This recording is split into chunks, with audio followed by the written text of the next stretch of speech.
Hey guys, my name is Matimio, and welcome to my show. So first up, which many of you are probably going to be thrilled about, is that PlayStation 4 is probably going to have their big release next week. Sony is going to have a meeting of some sorts. I don't know what Sony does during their meetings, but apparently it's going to be quite a large one, and that's going to be on February 20th, and during that time, all the news people, all of the websites are saying that we are going to get a lot more information coming out of them and hopefully get to see what they've been working on for a very, very long time now. I can't wait. I don't even own a console. I want these consoles to come out as soon as possible, and to know what they've been working on for so long always brings me excitement. I mean, anything gaming related, especially when it's the next generation stuff, couldn't be happier. There's also a picture of a controller that has been floating around on the internet, and I will post it right now.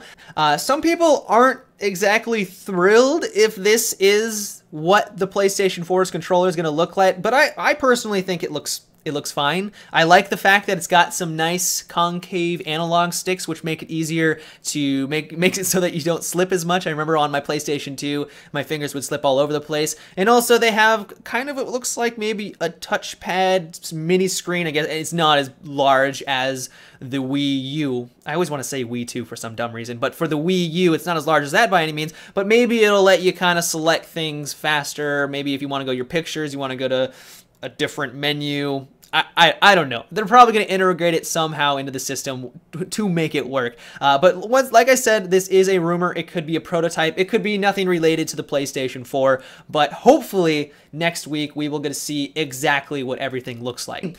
So speaking of the PlayStation 4, apparently The Last Guardian is set to release on that system and not the PlayStation 3. And if you've been keeping track of this game, you'll know that it has been in development forever. Some of my friends even bought the PlayStation 3 for this game specifically, and I talked to them, and they're a little annoyed learning that The Last Guardian is set for the next-gen consoles and not the console that they forked money over to buy for that specific game. I mean, I would be upset if that was the case, but apparently this has been what they've been working on for a while now. That it's been scheduled to be on the PlayStation 4 for quite some time, but to be honest, I'm surprised this game is even still going. If you remember that this was announced many years ago, we saw it at E3 conventions, and it's been kind of this up and down cycle where developers start on the project, then they stop, they start up again, it kind of moves around to different development. It's been kind of a nightmare, and hopefully, I hope, because it looks very promising, the premise is awesome, but I'm hoping that it doesn't turn into what the recent Alien Colonial Marines game was, where it switched hands, or they divvied up things to different companies and to different developers, and they kind of created a flop game. So I hope that isn't what happens for The Last Guardian. There's also some good news coming out of Crysis 3. Apparently, they have sold 35% more pre-order copies than Crysis 2.